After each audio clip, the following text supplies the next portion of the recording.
For more on the situation in the Middle East, let's bring in retired U.S. Army Lieutenant Colonel Jack Jacobs. He is a recipient of the Medal of Honor and is an NBC News and MSNBC Military analyst. Colonel, thanks a lot for joining us. We do appreciate your time and your patience with us. What is your assessment in terms of the situation in the Middle East, and what do you think Israel's response could be? Well, first of all, by the way, I've been promoted to colonel, but as long as they pay me as a colonel, it doesn't matter what you call me. In any case, I think we're likely to see what we saw in April, the attack by Iran, a counterstrike by Israel, but a muted one.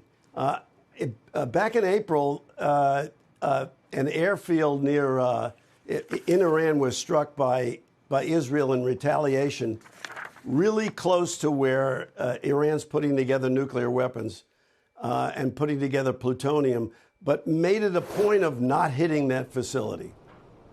The same thing is likely to happen now to demonstrate that Israel can do it if it wants to, but decides to defuse the situation at the moment.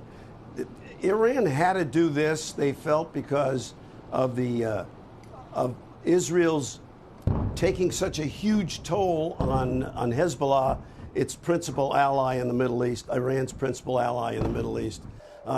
Took out not only the chain of command, but also destroyed ammunition stores, command and control nodes, and so on. Iran felt that it had to respond, and this is what we see. It's likely that it will dissipate, but the animosity obviously is not going to change very much, and Israel will continue to clear the area north of the border between Israel and Lebanon over the foreseeable future. Israel has got about 2 divisions on the ground. It's very difficult terrain, but they've got to clear the area north of the border because Netanyahu is under significant pressure internally to make it safe for Israelis to get back to their homes near the border with Lebanon. It's unlikely that there will be an enormous growth in the exchange. It's more likely to dissipate than it is to expand. But the United States has significant assets in the region. We've just moved several thousand more people there to make sure that we can defend Israel and defend our own troops. We've got about 40,000 troops there in the region. Defend our own troops if either Iran or its proxies decide to attack. Colonel, the only thing that's different that I see it is what you just touched on, the fact that the Lebanon aspect has entered into this conflict. So do you see any timing based on the U.S. election why Israel is sort of ratcheting it up? Because I feel as if they have that learning process from April, and they want to ratchet it up purposely at this point. Well, I think it has less to do with the election than the cascade of events that started it a year ago. The collection of intelligence information that gave Israel information about exactly where the chain of command was located.